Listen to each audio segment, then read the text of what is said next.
Okay, welcome back. We're going to talk now about what to do after you've got it positioned. So just a quick reminder of how we got to the positioning tool and the process we used to position that. Right click over the top of the restoration just about anywhere, and you have your toolbar that shows up, and this is the same toolbar here that shows up over on the right. So if you've closed out your toolbar, you can always get to it by either going to the toolbar here on the right side of the screen or by right-clicking over the restoration. So always start from big to small, as we discussed in the previous video.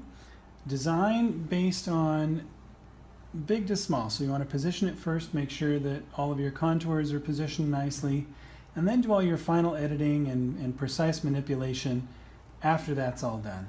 So positioning first. Position it first. That's the very first thing you should do if it's needed after it is proposed by the computer.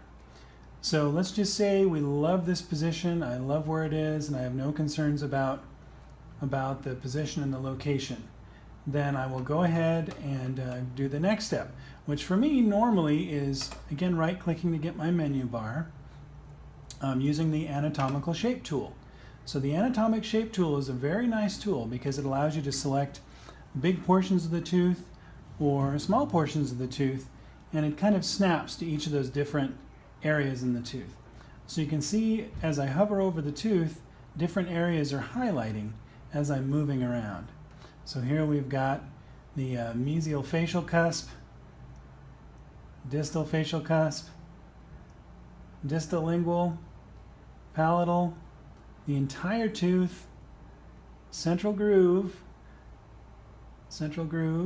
whole tooth, central groove. Now if we turn this up so I can see the facial surface, down here and then up here, you can see I'm grabbing different areas of the facial surface. And then if we go to the lingual, it's the same thing. I can grab the occlusal portion of the lingual or palatal, palatal part of the crown, or we can grab the gingival or the main body portion of that. We can also grab the entire mesial portion. See, I'm grabbing both cusps. So I could slide this inward, outward, and I'll demonstrate that here, in and out. Or you can do it on the distal.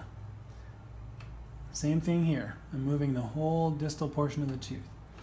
So I like to start by managing how everything lines up. First, ignore the occlusal contacts. Ignore the colors that are going to show up when you get to the proposal section. And you can see I've turned them off here. So I'm not worried about it at this point. First, what I want to focus on is positioning that tooth ideally, and then we will manage the occlusion after we've got it positioned ideally. So let's take a look. Look down the buccal corridor. That looks pretty darn well aligned right down the buccal corridor. That looks pretty good. Occlusally, it looks pretty good height-wise, with the exception of the marginal ridge here, which looks like it's too tall. So I'm going to lower that a little bit, but before we do that, let's take a look at the lingual portion.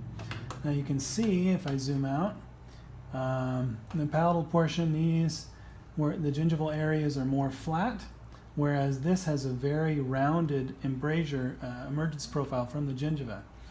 So I'm going to edit that so it matches the adjacent teeth. But first, let's look at this marginal ridge. So there are a couple of ways I can adjust this. One way is to actually position the tooth. So when the tool comes on, we now have this rotate feature where we can roll the tooth mesially or distally or buccal or lingual. So one way I can move that marginal ridge is to rotate the tooth. Now, realizing when I'm rotating, this area is going to go down and the distal is going to come up as it rotates around a line of axis here. So that's one way to do it, and I'll demonstrate here. You just grab the arrow and you're rotating the whole tooth. So that's one way to do it, and that may work just fine if it doesn't mess up your occlusion down the road. And again, I've told you to ignore the occlusion for now. We're not going to check the occlusion until the very end. Now I do want to rotate just a little bit more here so those cusp tips line up a little better. But that's one way to alter that marginal ridge height. And one thing to focus on is we need to make sure that these heights are approximately even from the restoration we're designing to the adjacent tooth. Because if they're not even, you're going to create a nice area for food to impact. So if we have this marginal ridge up too high, every time the individual chews, food's going to go down into that area. So manage your marginal ridges, make them as even as possible. So let's look at another way to adjust that marginal ridge height. That's the circular shape tool. So the circular shape tool, which is similar to the anatomic shape tool, but it only grabs a definitive area based on how large the tool is. So you can see here with my right button, I'm dragging up and down, and it's changing the size of the tool. And I can also go over here and change the size this way. But this is a size-based tool, not an anatomic location-based tool. So I'm going to change the size to it's fairly large. I'm going to lean it up so I can see where those marginal ridges are. And then if I want to move the marginal ridge of the restoration downward, I'm just going to grab and pull it down. Pull it down. And I want to make sure that I like where it is. If I want to edit it, I'm going to edit it a little more. Pull it down. Pull it down. Now at this point it's important that we remember that we can undo any of these edits. You can either reverse what you did or you can actually go to undo. Click the undo button and watch what happens here. Boop, moves it right back to where it was before I started using that tool. So each time you switch a tool, you lose your undo ability, so be careful. So I'm going to move that back down to where we had it just a moment ago. We're going to edit that marginal ridge height to make sure it's approximately even. Once we've got the marginal ridge height approximately even, the cusp height's even, and this one looks a little too tall to me. So I could either use this tool, the circular shape tool, to move it up and down, or I could go to my anatomic shape tool and just grab that one cusp here and move that up and down. Alternatively, I could use the plus or minus. The remove, but watch what happens when I hit remove. Now this doesn't change it in an anatomic way, it just literally removes some of the material. And that can make it look a little weird, which I don't like. So let's practice our undo tool here. Bring it right back where it was. I would caution you, don't use the plus or minus tool when you're altering anatomy. Only use this at the very end when we're checking our occlusion as a final resort.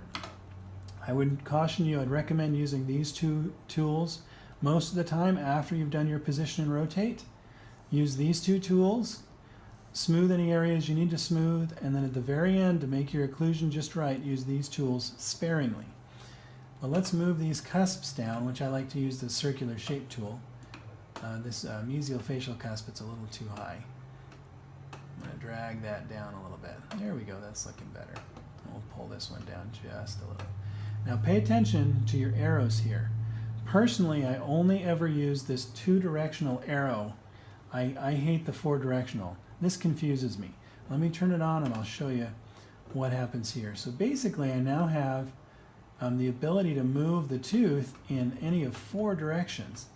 But for me, and this may work well for some, and I'm happy for you if it works well for you. Personally, I don't like that much control. I like a more limited amount of control. And this is great for some, again, and if you want to use it that way, that's perfectly fine. Personally, I prefer this 2-directional control. Maybe it's because I'm a 2-directional guy, I don't know. Anyway, so for me it's a little easier to adjust. If I want to move things around a little bit, I like the control that the 2-direction gives me. Okay, so once we've got our marginal ridges even, the next thing I like to do after I've managed the cusp tip heights, the marginal ridge heights, is to evaluate my contact and then the occlusion. The occlusion I always do very, very last. So check your contact point and then do your occlusion very, very last. So a couple of ways to look at the contact. We can go over here and trim the model, which takes everything but the restoration away. So here's our restoration. We can look and adjust this contact as needed with whatever tool you want to.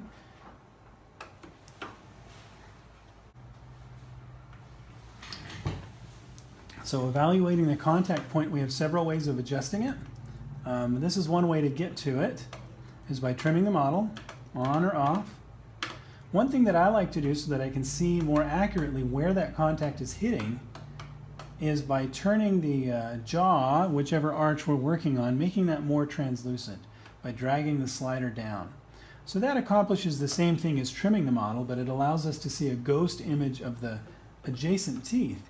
So now I can see exactly where I'm editing. And the nice thing about it is I can edit through the ghost teeth.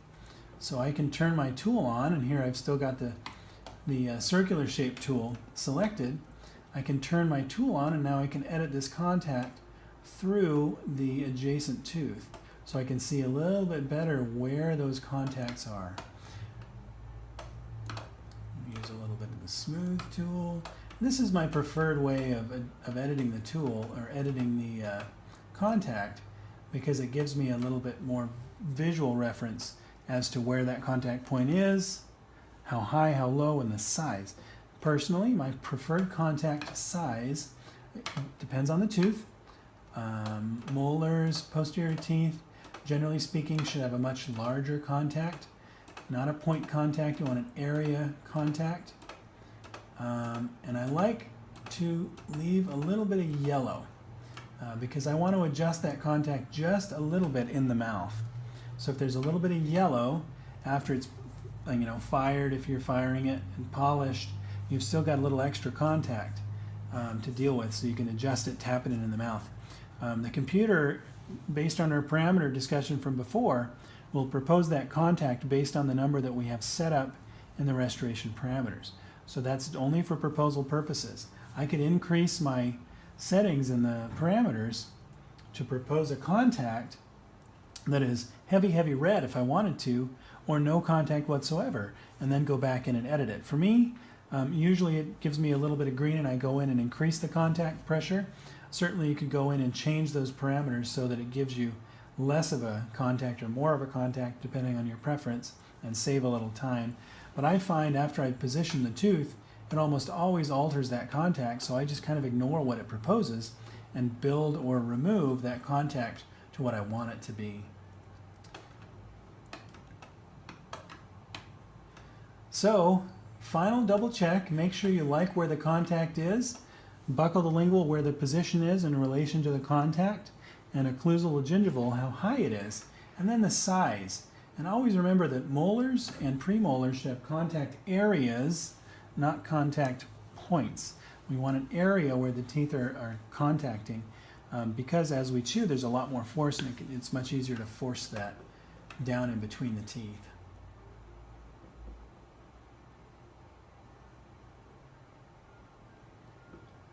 So at this point, once I've finalized my design, and if there are any areas that need to be smoothed, sometimes you get a proposal from a biocopy, sometimes you get areas that are rough, go ahead and smooth them.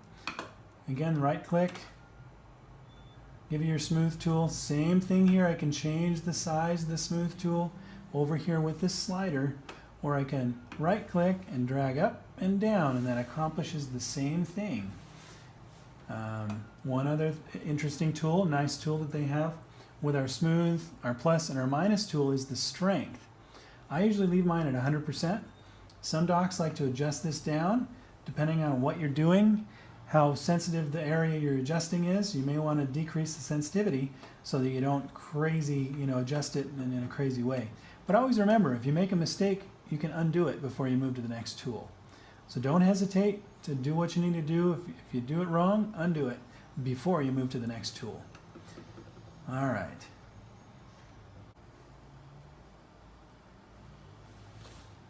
Okay, so let's go ahead and talk about adjusting the occlusion. I think I already mentioned it to you in one of the last videos. We always want to adjust the occlusion so that it matches or is slightly less than, depending on your indication, the adjacent teeth that we're working with. So you can see here in this particular model, we don't have any occlusal marks forward of the first molar, so we're just going to focus on this pre-existing first molar to manage our occlusal contact strength here. Now it's important that you understand what each of these colors means. Blue means we're approaching contact. Green means we have positive contact. Yellow means we're pushing beyond the surface. And red means we're pushing way beyond the surface. So positive contact is indicated with a green. Yellow is too much positive contact, and red is way too much positive contact. Now, I'm going to step back and correct that because all those colors are relative based on the adjacent teeth. So all of these colors are based on, number one, how good your contact point is, your contact information is, which is all based on your scanning capability and the image quality that you have from your scanning. And then number two, how heavy the adjacent tooth structure contacts are. So I could have red contacts on all my adjacent tooth structure based on how hard the patient was biting or how the machine stitched those models together during the buccal scan. And if I have red here to match that red here, then it's okay. On the other hand, if I have a little bit of yellow here and a bunch of red here, then obviously this tooth has a lot heavier contact than it should because it'll be in hyperocclusion once we're done. Now, taking a step back, remembering our restoration parameters, there's that occlusal milling offset step, choice parameter that we can change. And that compensates to some extent for some of these contact points. So if you've got the milling offset set at a negative 200 microns, that means that after the crown is milled, or after the crown is designed, before it's milled, the computer is going to calculate a 200 micron offset downward. So it's going to make that crown shorter by 200 microns. If you have a positive offset, then it's going to make it taller by whatever that offset number is. So we could compensate for our occlusal contact strength a bit with our restoration parameter setting occlusal milling offset. But you want to be very cautious when you do that. You want to make sure that you manage those numbers very clearly and that you're not doing anything that's going to create challenges for you in the adjustment after you've inserted the crown in the adjustment phase. So I think I mentioned before the tools that I usually use, very first and foremost, start big to small position. At this point, if you've designed it, you like everything, but all your contact points are on an incline, move the tooth. If you don't like how tall it is, how short it is, move the tooth with your position rotate tool. All right? Then you can use your shape tools, circular and anatomic, to alter the contact points as needed. Here we've got three yellows to one yellow here, so I'm going to adjust these a little bit. And I'm going to use my preferred tool. This is the one I prefer to use the vast majority of the time, is the circular shape tool. And I'm going to make that tool a little smaller. I'm going to drag a couple of these yellows down. Maybe all three of them. I'd like this contact to be a little lighter, all these greens, than the adjacent yellow. All right? So always remember that contact strength is relative based on what you have on the adjacent natural unaltered teeth. And then to some extent how well your models are imaged and designed and stitched together by the computer. If you've got really poor quality images, chances are pretty good the occlusion's not going to be quite right. So you got to manage that well. All right. So that's the contact adjustment portion. Next up would be a final quality assurance check and then sending the restoration to the milling machine. So let's go ahead and move forward to the actual milling preview. You can either click mill here or click mill up there. Now we're going to get a preview. And my experience is usually if you've turned it off up to this point, the minimal thickness indicator here, which we discussed in the previous video, will pop on for you. So it shows you where those areas that may be too thin are going to show up. And you can see most of these are around the circumference, the girth of the restoration, which we have set at 1 millimeter, 1,000 microns.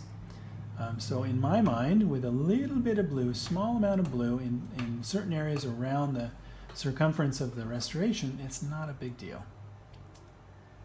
If we had blue all over the place here, based on the parameter settings that we had looked at previously, 1.5 millimeters, depending on the material we're using, then it may be a cause for concern. So let's talk about block size. Generally speaking, my experience is almost every single restoration will mill in a 12 millimeter block. We're talking about routine crowns, veneers, inlays, and onlays. Bridges, of course, probably not into a 12, maybe a 14 depending on the design, but almost everything else will mill in a 12 millimeter block with the exception of implant crowns, which require their own unique special block. So I would recommend that you have most of your blocks in 12 millimeter blocks.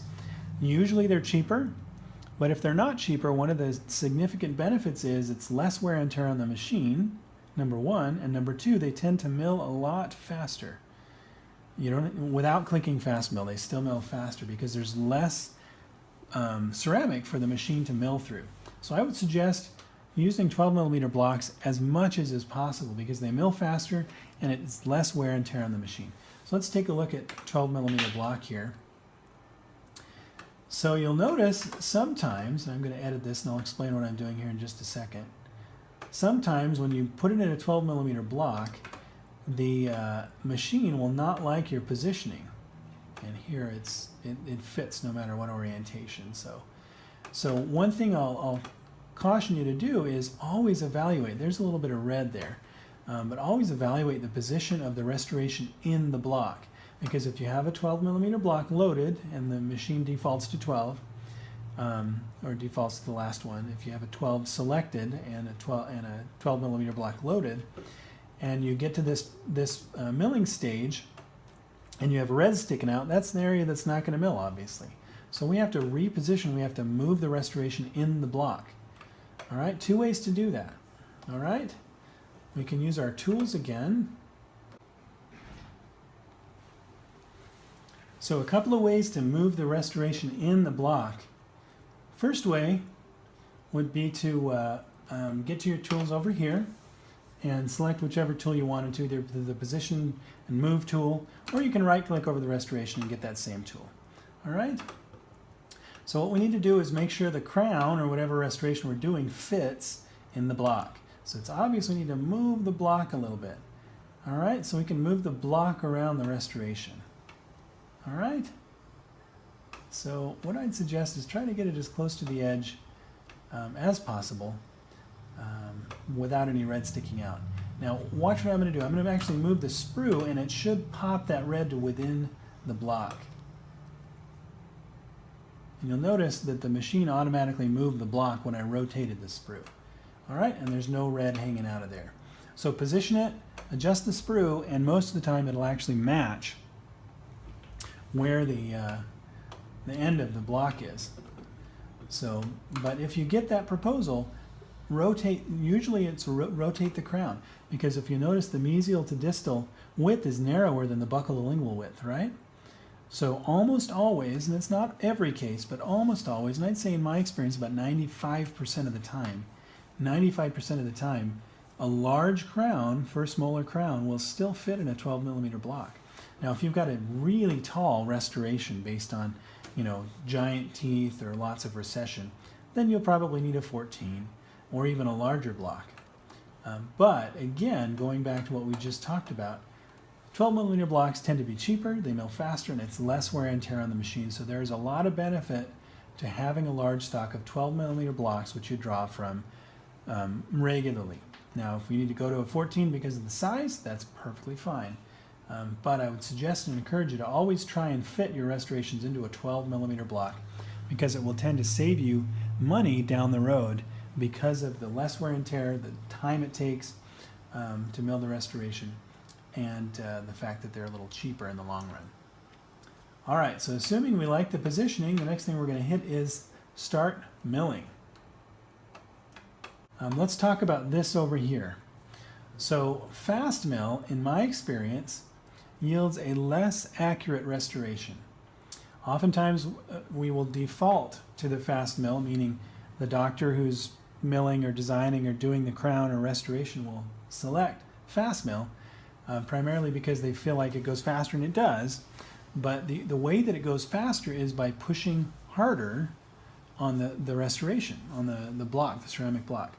So that gives you a couple of things. Number one is it's less precise, because effectively the burr, as it's spinning, has less time to drill that ceramic away because it's moving faster, right?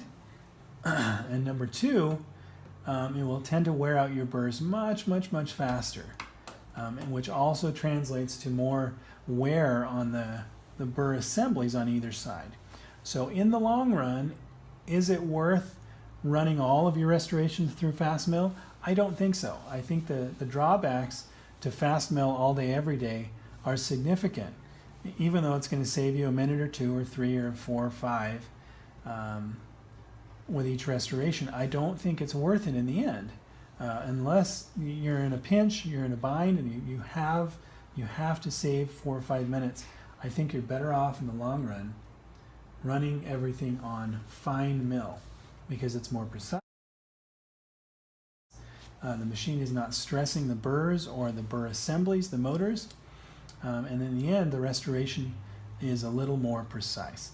So I would encourage you to always mill on fine, no matter what you're doing, except in those few circumstances where you don't have enough time or somebody's waiting on the milling machine or the patient has to leave.